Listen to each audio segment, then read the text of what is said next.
Hello everyone, मैं आपका दोस्त Ramkishan Saini advocate international motivational speaker. आज हम सैनी की 2 बीघे, जाट की 9 बीघे और शेख जी की 100 बीघे ज़मीन बराबर है, इस कहावत के ऊपर एक वीडियो लेकर आए।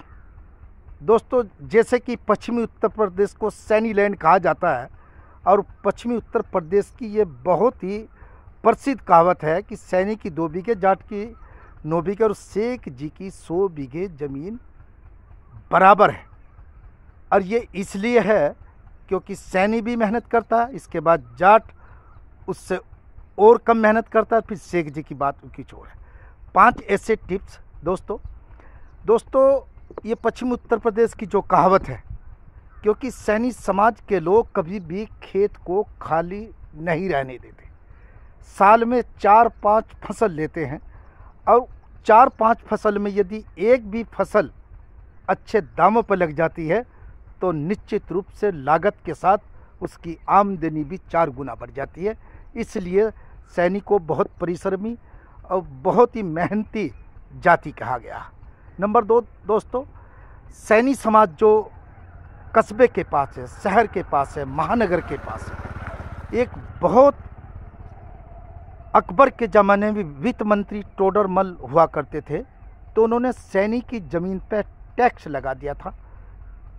हमारे ज़माने में भी चुंगी होती थी, तो वो इसलिए टैक्स लगा दिया था क्योंकि सैनी की फसल ज़्यादा होती है।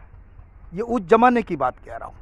आज जितने भी कस्बे हैं, जितने भी महानगर है या छोटे नगर पालिका है, आज सैनी के पास यदि 2 बीघे ज़मीन भी है और वो अपनी ज़मीन को बचा कर के उसी में खेती करे, तो उस 2 बीघे, तो मैं 2 बीघे का तो नाम है, नहीं तो कस्बों के अंदर आज भी सैकड़ों बीघे काश्तकार भी है। यदि वो ज़मीन को बचा के रखे तो निश्चित रूप से आज भी वो 200, 300, 400 बीघे, क्योंकि पश्चिम में सीलिंग है, आज भी सबसे बड़ा ज़मींदार वो बन सकता है साथियों।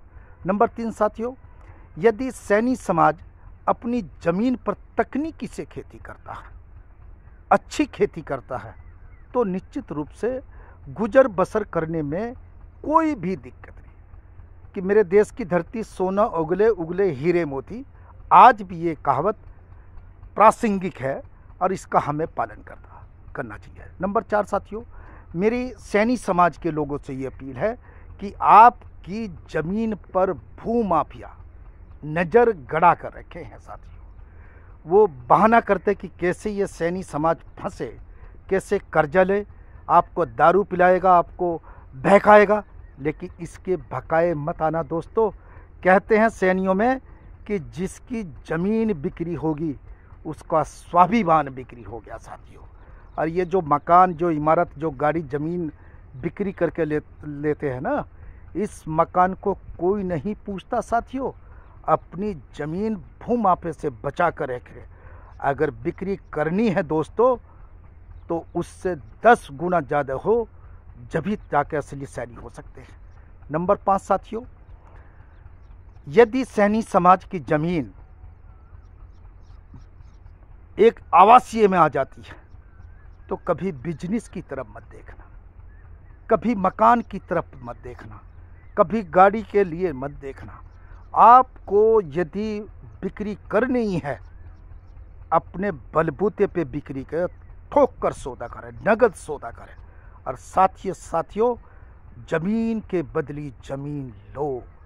आप देखिए कि सारे नेता आपके पास आएंगे, आपको नेतागिरी करने की ज़रूरत नहीं है। आज भी पश्चिमी उत्तर प्रदेश की यदि सैनी अपनी ज़मीन को सही दामों पर बिक्री करे तो मैं दावे के साथ कह सकता हूं कि पश्चिमी उत्तर प्रदेश का सैनी समाज सबसे बड़ा ज़मींदार होगा। धन्यवाद।